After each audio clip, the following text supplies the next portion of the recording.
आज की जो हमारी क्लास है भाई, इस क्लास के अंदर हम डिस्कस करेंगे फिजिकल एजुकेशन का क्लास 12 का थर्ड लेसन, जिसमें हम जीवन शैली संबंधित रोग और उसके निवारण हेतु कुछ योग, यानी चैप्टर के नाम से क्लियर हो रहा है कि हमारी जो जीवन शैली है, लाइफस्टाइल, जो हमारा रहन सहन है, और इस रहन सहन के कारण ही बहुत प्रकार के हमें रोग हो जाते हैं।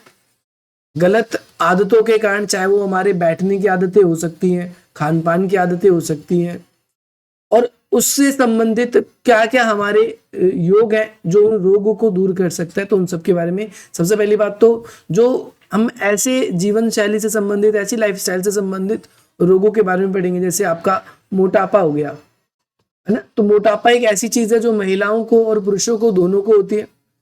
इसके अलावा हम बात करेंगे आपका मधुमेह, शुगर, इसके बारे में, अस्थमा, इसके अलावा उच्च रक्तचाप यानी हाई ब्लड प्रेशर हो गया, अस्थमा यानी सांस की बीमारी हो जाती है। और ऐसे हम और भी आसनों के बारे में हम बात करेंगे। जैसे हमारी जो बीमारी है मोटापा, इसके अंदर कौन कौन से आसन जो हम कर सकते हैं ताकि हम मोटापा से छुटकारा मिल जाए, तो हम ताड़ासन कर सकते हैं। ये पेपर में इंपॉर्टेंट है, आपको आएगा कि मोटापा से बचने के लिए किन्हीं 2 आसनों का वर्णन करें। मधुमेह से संबंधित आपसे ऐसे भी पेपर में क्वेश्चन आ सकता है, एक व्यक्ति का उम्र दे देगा, एज दे देगा, और कहेगा ऐसे कौन कौन से आसन है जो उसे उसकी बीमारी से ठीक करने में उसके लिए करने होनी चाहिए, यानी करना चाहिए उसको। आप कहोगे जैसे मोटापा है, मोटापा में आपका ताड़ासन है, कटी चक्रासन है, पवन मुक्त आसन है, मत्स्य आसन है, आपका हलासन है, पश्चिमोत्तासन है, अर्ध मत्स्य मुद्रासन है, इसके अलावा धनुरासन है, उष्टासन है, सूर्य भेदन है, प्राणायाम की विधि है, और इसके लाभ और कौन कौन सी सावधानी है। इस पे भी क्वेश्चन आ सकता है कि एक व्यक्ति जो है वो ताड़ आसन कर रहा है तो उसको क्या क्या सावधानी बरतनी चाहिए। या फिर आपसे सिंपली क्वेश्चन ऐसे भी पूछ सकता है कि एक व्यक्ति जो है उसे मधुमेह नाम की बीमारी है, शुगर की बीमारी है, तो उसे कौन कौन से आसन आप सुझाव करना चाहोगे और वह किस प्रकार की जाएगी। तो आपसे ऐसे भी क्वेश्चन पूछता है। आपके नाम तो आपको सारे के सारे याद करने हैं। अब नीचे यहाँ पर जैसे बताया गया एक एक बीमारी के बारे में, जैसे मोटापा के बारे में बताया गया है, उसी के साथ साथ पढ़ो, क्योंकि नाम तो आपको रटना ही पड़ेगा, नाम रटे होने चाहिए। फायदा आप ये कर सकते हो इसमें, जैसे आपने देखा मोटापे में भी कटी चक्रासन है, मधुमेह भी कटी चक्रासन है, पवन मुक्त आसन है, तो ऐसे आसन जो ज्यादातर में कॉमन है तो आप उनको एक साथ लिखकर याद कर लो, तो ये आपका फायदा हो जाएगा। इसमें बात करेंगे मोटापे के बारे में। मोटापा है क्या? तो मोटापा विश्व की समस्या बन चुकी है। ये केवल भारत के लिए नहीं, किसी एक राज्य के लिए नहीं, बल्कि पूरे विश्व की समस्या हो चुकी है।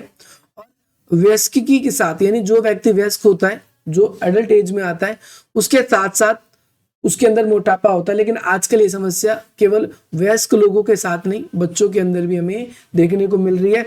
बच्चे भी मोटापे से ग्रस्त हो रहे हैं। मोटापे के साथ साथ देखो भाई, शरीर के अंदर जैसे मोटापा है, शरीर की वह दशा होती है जिसमें शरीर में वसा की मात्रा बहुत अधिक होती है। मोटापे उस व्यक्ति को होता है जिसके अंदर फैट ज्यादा बढ़ जाता है, वसा की मात्रा ज्यादा आ जाती है। और ये ज्यादातर क्यों होता है? खान पान की गलत आदतों के कारण, या फिर हम ज्यादातर निष्क्रिय जीवन शैली रहते हैं। निष्क्रिय का मतलब है हम ज्यादा एक्टिव नहीं रहते, ज्यादा कोई कार्य नहीं करते, पड़े रहते हैं, जिसकी वजह से हमारे निष्क्रिय जीवन शैली रहती है हमारी। तो भाई निष्क्रिय जो हमारी जीवन शैली है, जब हम कोई एक्टिविटी नहीं करते तो एक उसके कारण होता है। खान पान की गलत आदतों से होता है, ये इंपॉर्टेंट है, आपसे पूछा जा सकता है। मोटापा के लिए कौन कौन से कारण जिम्मेदार है, अंडरलाइन कर लो इसको, इंपॉर्टेंट है। इसके साथ साथ दूसरे शब्दों में ये कह सकता है वह व्यक्ति, उस व्यक्ति का जो भार है वो 20 या उससे अधिक होता है। देखो यहाँ पर मैं आपको बता दूं, BMI होता है एक व्यक्ति के अंदर, उसकी बॉडी के अकॉर्डिंग हम BMI निकालते हैं, बॉडी मास इंडेक्स, और उसके शरीर की आयु और उसका शरीर का भार और उसके शरीर की लंबाई, इन तीनों के अनुपात में सही है नहीं। अगर वो नहीं है तो वो व्यक्ति क्या कहलाता है? मोटापे का ग्रस्त या मोटापे का शिकार कहलाता है। देखो मोटापे के 2 कारण बता चुके हैं आप लोगों को। एक तो अधिक मात्रा में हम तली हुई चीजें खा रहे हैं, खान पान की गलत आदतें। इसके साथ साथ हमने ये भी देखा कि निष्क्रिय जीवन शैली होती है, उसकी वजह से भी हो जाता है। ये याद रखना, आपसे भी से पेपर में आ सकता है। कई बारी हमारी पाचन प्रक्रिया जो है बिगड़ना, है ना, और बार बार खाना खाना, दवाई खाने से, या फिर मनोवैज्ञानिक घटक के कारण भी कुछ हमारे शरीर में हार्मोन बदल रहे हो, उसके कारण भी भाई हम कह सकते हैं कि मोटापा हो सकता है। जैसे आजकल आपने देखा होगा मार्केट में अलग अलग तरह की दवाइयां आ गई। जिम में जाने वाले लोग जिनको जल्दी वेट गेन करना होता है तो वो लोग कई बार इस प्रक्रिया का यूज करते हैं, वो दवाइयाँ या अलग अलग तरीके के आपके एस्टेरॉइड्स वगैरह उन सब चीजों का यूज करते हैं ताकि उनका भार बढ़ सके। भाई मोटापे के कारण अनेक स्वास्थ्य के जोखिम के कारण हो सकते हैं और बीमारी का एक इसे हमें बड़ी बीमारी का दर्जा दे चुके हैं या दिया जा सकता है। देखो मोटापे के कारण ही जो है, मोटापा आएगा यहाँ पर मिठापे लिख रखा है, मोटापे के कारण अनेक प्रकार की बीमारियां होती है, जैसे मधुमेह हो सकता है यानी शुगर की बीमारी हो सकती है ना। अतिरिक्त दबाव यानी उस व्यक्ति में जो रक्तचाप है उसका वो ठीक ढंग से काम नहीं करता। कैंसर जैसी बीमारियां, गठिया जैसे रोग हो सकते हैं उस व्यक्ति को। और मोटापे के कारण जैसे बताया गया अत्यधिक भोजन करना, परिश्रम रहित रहना, और उसमें थायराइड भी हो सकता है। भाई थायराइड आपको पता है, थायराइड नाम की जो ग्रंथि आपके गलों में होती है वो एच आकार की ग्रंथि भी होती है, तितली की ग्रंथि भी बोल देते हैं उसको कई बार। और ये कई बार आपको मोटापा जो होता है वो वंशानुगत भी हो सकता है, तो ये ऐसे भी हो सकता है। अब यहाँ पर जैसे मोटापा को नियंत्रण करने के लिए कुछ योग है जो पेपर में आता ही आता है, पूछेगा ही पूछेगा, एक ना एक आपसे कोई ना कोई बीमारी के बारे में पूछेगा। उसको नियंत्रित करने के लिए कौन से योग है, जैसे ताड़ासन है, कटी चक्रासन है, पवन मुक्त आसन है, मत्स्य आसन है, हलासन है, पश्चिमोत्तासन है ना, उद्र मत्स्य आसन है आपका, धनुरासन है ना, उष्टासन है, सूर्याभिधन प्राणायाम है, ये सब आसन है, एक एक करके बता रखा है। तो सबके बारे में हम नहीं पढ़ेंगे, एक बार ताड़ासन बता देंगे तो दोबारा जब ताड़ासन आपको पढ़ना होगा तो दोबारा नहीं पढ़ेंगे उसके बारे में। देखो ताड़ासन के बारे में बताया गया है कि यह योग का वह आसन है जिसमें शरीर को ताड़ वृक्ष के समान मजबूत बनाने के लिए इसका नाम रखा गया है। यानी जैसे ताड़ का पेड़ होता है मजबूत और एकदम सीधा होता है, ठीक उसी तरीके से इसका नाम दिया गया है। अंग्रेजी में इसे आपका पाम ट्री पोज कहा जाता है। याद रखना है, पेपर में आपसे एक नंबर में पूछा जा सकता है कि किस आसन को आपका पाम ट्री पोज कहा जाता है, तो ताड़ासन को ही क्या कहा जाता है, पाम ट्री पोज कहा जाता है। शरीर को मजबूत और सुडौल बनाने के लिए, शरीर की लंबाई बढ़ाने के लिए ये सबसे श्रेष्ठ माना जाता है। देखो एक तो आप किसको पढ़ रहे हो, मोटापे को कम करने में, तो ये तो याद रखना है। इसके साथ साथ इंपॉर्टेंट है, आपसे पूछा जा सकता है कि व्यक्ति अपनी लंबाई को बढ़ाना चाहता है तो वो कौन सा आसन उसके लिए सर्वश्रेष्ठ रहेगा, तो उसमें से एक ही माना जाता है ताड़ासन।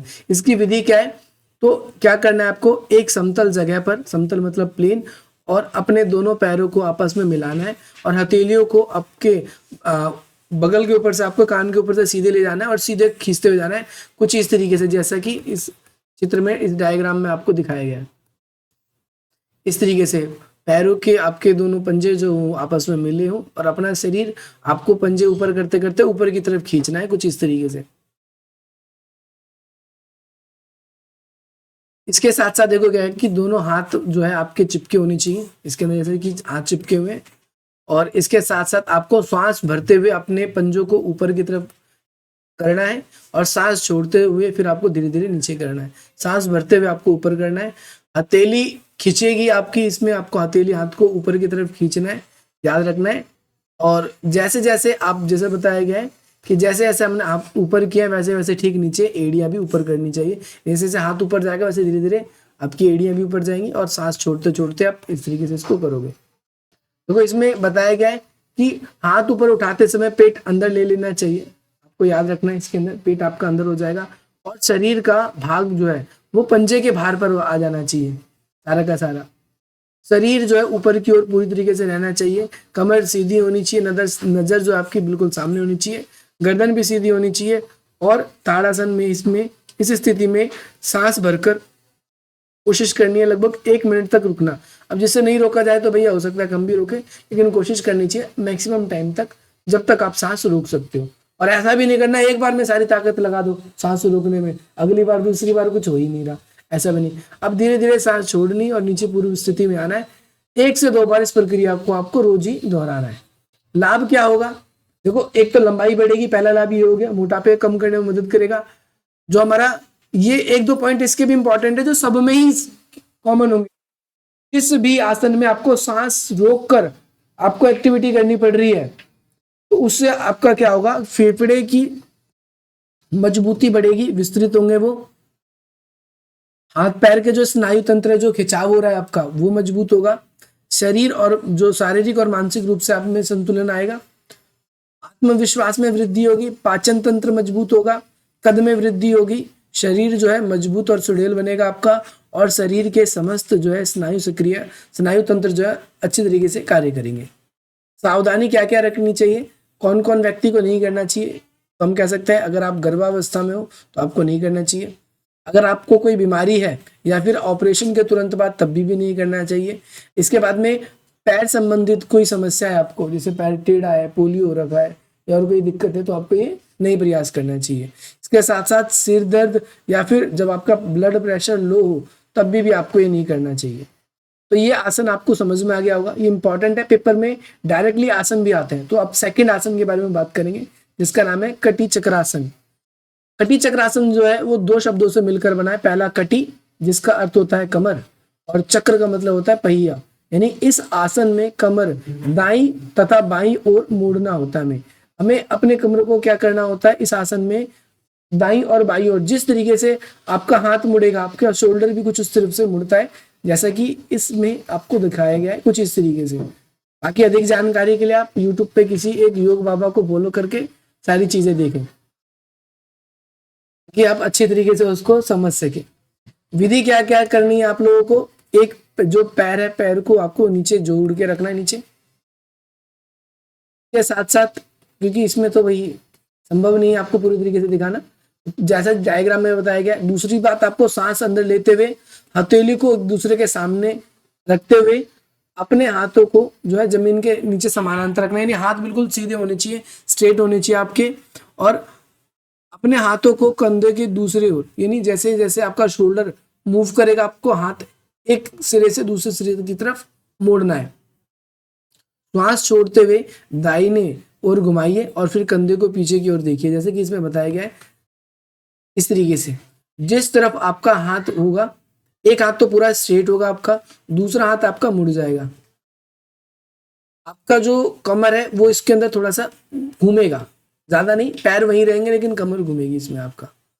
इसके बाद में सांस, जो सांस है आपने ली है उसको छोड़ते हुए दोबारा उसी पोजीशन में आपको वापस आ जाना है, फिर आपको अपोजिट साइड ऐसे ही करना है। इसका लाभ क्या होगा, अगर आपको कब्ज होती है तो कब्ज नहीं होगी ना, आपके जो मेरुदंड है और कमर में जो लचीलापन है उसमें वृद्धि होगी।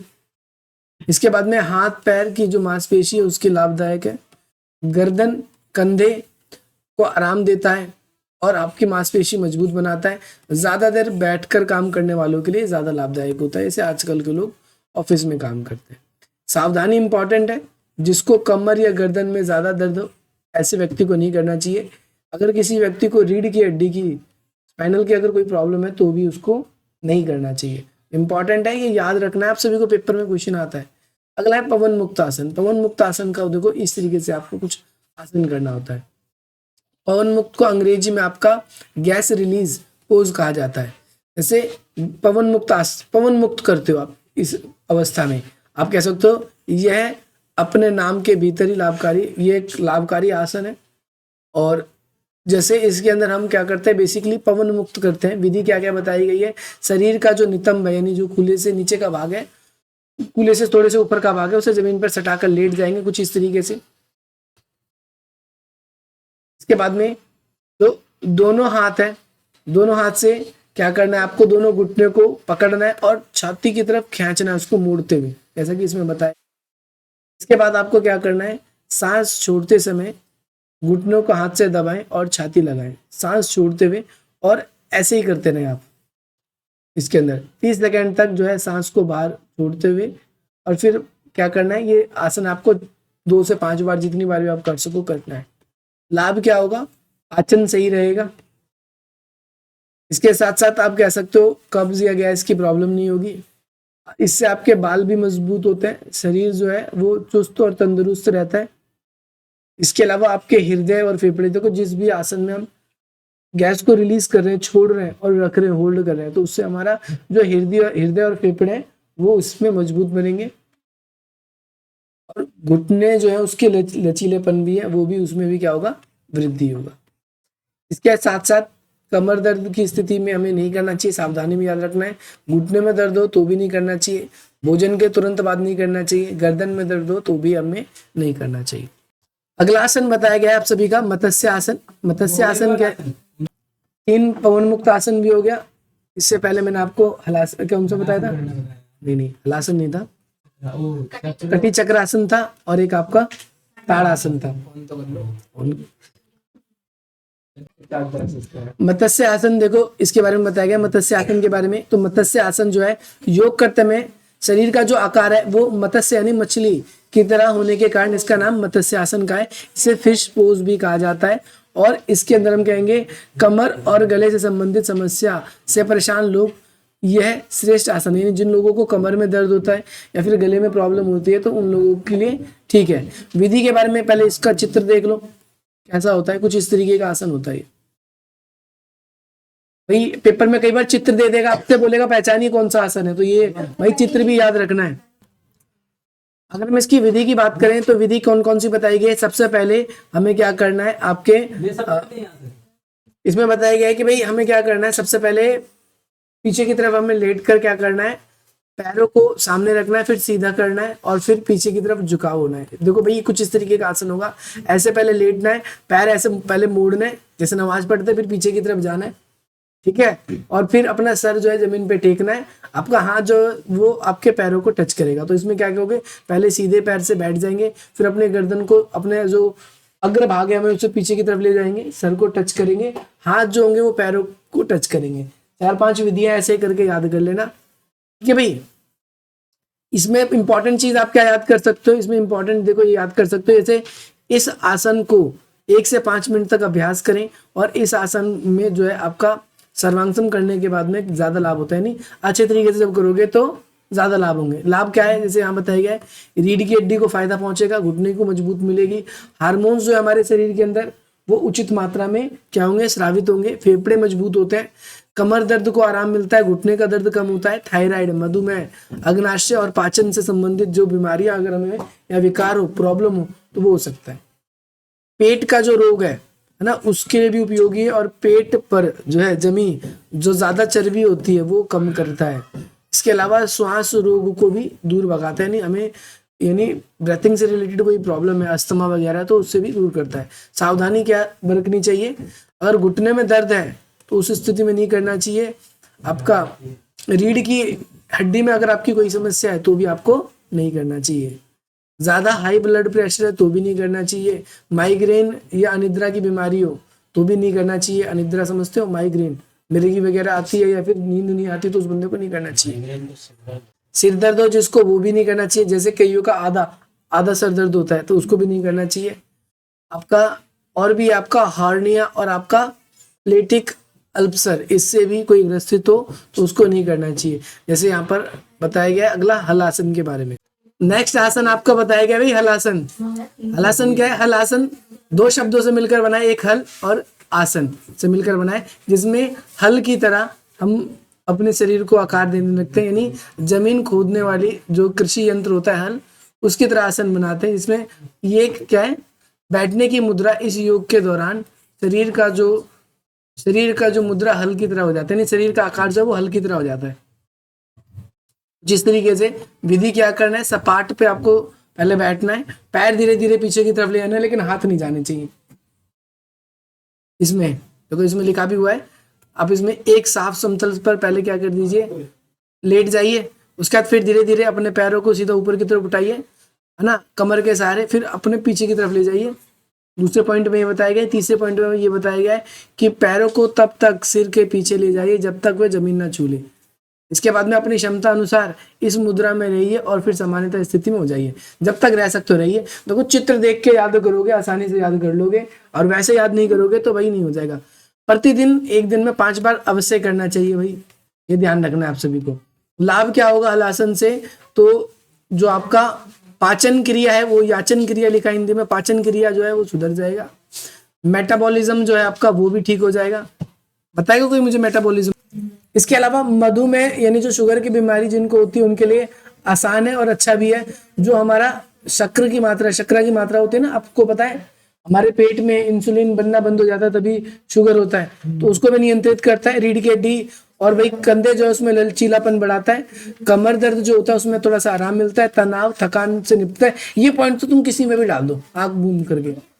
और जिसमें जो शरीर का भाग खिंच रहा हो बोल दो वो मजबूत हो रहा है।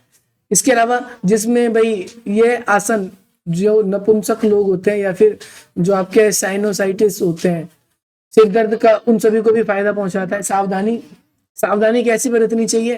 तो भाई गर्दन की जिसको चोट हो, है ना, उसको नहीं, सर्वाइकल की प्रॉब्लम उसको नहीं करना चाहिए, और साथ ही साथ उच्च रक्तचाप जिनको हाई ब्लड प्रेशर उसको नहीं करना चाहिए। याद रखना है, उच्च रक्तचाप और निम्न रक्तचाप किसी को भी हो तो वो आपको कोई भी आसन नहीं करना, मना कर देना है। ठीक है भाई। तो भाई अगला आसन है पश्चिमोत्तानासन। ठीक है भाई, पश्चिमोत्तानासन जो है ये वह आसन होता है जब हम बैठकर आगे की तरफ झुकते हैं, यानी बैठ जाए पहले सीधे पैर करके, और फिर आगे की तरफ हम अपने जो उंगलियां हैं उससे पैर के उंगलियों को छूते हैं और सिर जो है वो घुटने पर रखते हैं।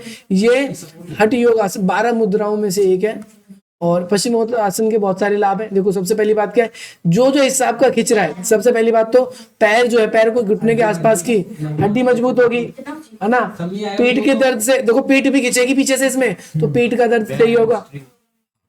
इसके अलावा हमारी रीढ़ की हड्डी के लिए फायदेमंद होगा। सांस की जिसको बीमारी है उसके लिए ठीक होगा। नहीं, ये तो सब कुछ पॉइंट ऐसे याद कर लो जो सब में ही आ रहे हैं। हाँ, लचीलापन शरीर का बढ़ता है इसमें आपके। ठीक है भाई, लाभ ये होगा, देखो पैर जो होंगे आपके मजबूत होंगे, है ना। इसके अलावा मस्तिष्क जो है वो शांत रहता है, इससे तंत्रिका तंत्र जो एकाग्रता की क्षमता है आपकी, कंसंट्रेशन पावर, उसको बढ़ाता है। जो आपके शरीर के अंदरूनी अंग है उसकी भी मालिश होती है इसमें। सावधानी क्या बरतनी चाहिए कि भाई पेट में जो है अल्सर की शिकायत होने पर भोजन के बाद ना करेंगे, आंतों में सूजन होने पर ना करें, कमर में अगर तकलीफ है तो वो ना करें क्योंकि कमर का भी खिंचाव होता है।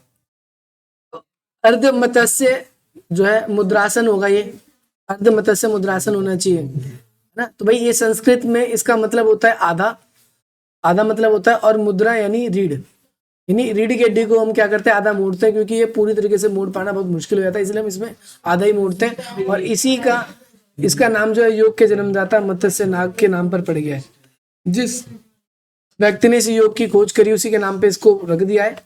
विधि क्या है, पहले इसमें आप क्या करना है, आपको आलती पालती मारकर बैठना है और सामने की तरफ आपको पैर फैलाने पहले, और फिर पैर को क्या करना है, जैसे पहले आलती पालती मारते हो तो एक पैर कोई भी आपका, चाहे सीधा या उल्टा, उसको दूसरे पैर की तरफ रखना है और अपने शरीर को आधा मोड़ना है आपको इसके अंदर। तो कुछ इस प्रकार की आकृति बन जाएगी आपके शरीर की। ठीक है भाई, ऐसे पूरा करना है। रीढ़ की हड्डी जो है कोशिश करना है में सीधी रहे, शरीर को आधा आधा मोड़ना पड़ेगा इसके अंदर। लाभ क्या होगा इसके अंदर, इसका लाभ ये मिलेगा कि यह मुद्रा पूरी जो है रीढ़ की मालिश कर उसे लचीला बनाती है, यानी जो रीढ़ की हड्डी है उसको, रीढ़ आएगा यहाँ पर, रीढ़ लिखा हुआ, जो रीढ़ की हड्डी को मजबूत भी बनाती है, मालिश भी करती है, लचीली भी बनाती है कमर के क्षेत्र को। इसके अलावा जो हमारे जो कमर और जो कूल्हा है उसके आसपास खिंचाव उत्पन्न होता है, इससे वो स्वस्थ रहता है। शरीर की जो चर्बी है, अनावश्यक चर्बी है, वो भी खत्म कर देती है। शरीर हमारा जो है सुंदर और सुडौल बनता है। शरीर के ऐसे भागों को भाई आराम मिलता है। सावधानी इंपॉर्टेंट है, ये देख लो। सावधानी में ये हम कह सकते हैं कि भाई यदि आपको किसी ज्यादा तकलीफ या दर्द अनुभव होने लगे तो धीरे धीरे भाई शुरुआती मुद्रा में वापस आ जाए। यानी जब इसको करोगे तो आप, जब आपको दर्द हो, कमर में दर्द हो तो भी मत करना, पेट में दर्द हो तो भी मत करना, हाई ब्लड प्रेशर हो तो भी मत करना। ठीक है भाई, लो पे भी मत करना। ठीक है।